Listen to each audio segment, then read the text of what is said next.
We have reporters covering everything you need to know about the primaries. There's Emily Finn reporting live from Dearborn for us on the Republicans. Joe Khalil also with us.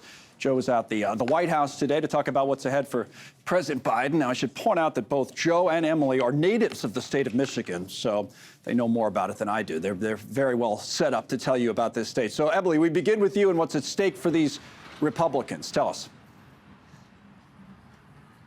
So, Connell, I think it's fair to say that former South Carolina Governor Nikki Haley has a lot more at stake here in Michigan than her top rival for the GOP nomination, former President Trump. She's coming off quite a losing streak here. I mean, she's been taking L's left and right in Iowa, New Hampshire, in her home state of South Carolina. That was most recently last Saturday during their GOP primary. So Michigan is going to be very important to her. That's why she's been here campaigning today. She had an event in Grand Rapids, and what she's been telling voters is bring your family, bring your friends, bring your neighbors, your second cousin twice removed, anyone who's eligible to vote. She needs that support. It's very different for the former president. He is sitting in a pretty good spot in the polls right now. He's got about double the amount of support that Nikki Haley does.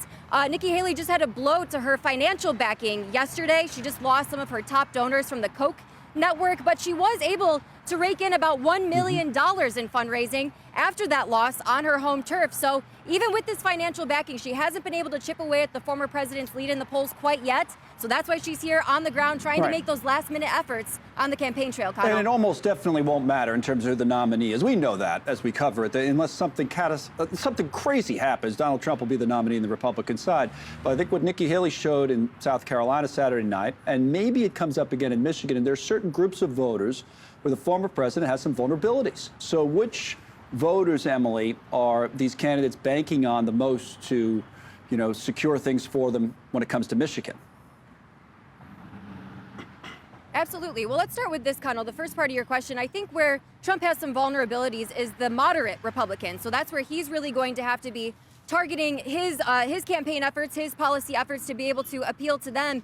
But the one group of voters that he does seem to have locked down quite a bit is the white working class. That has been shifted over the past couple of years. They've been leaning more Republican, where historically speaking, they have been leaning more to the left on the Democrat side. But when it comes to the auto workers in Michigan, they make up a solid percentage of that voting group. When we look at nationwide, white working class Americans are about 35% of voters, but here in Michigan, it's 52%. And as we remember, our NewsNation team was reporting extensively on the UAW strike last fall. The Auto Workers Union did endorse President Biden. However, like I said, those voters, those auto workers, those white working class members, they have been leaning more Republican lately. So that's going to be the one group of voters, especially here in Michigan, that we'll be keeping a close eye on if for the general election, those two, Biden and Trump, do end up facing off against each other again, Connell. Right, especially that scenario I was talking about where it all comes down to Michigan, which isn't far-fetched. It easily could.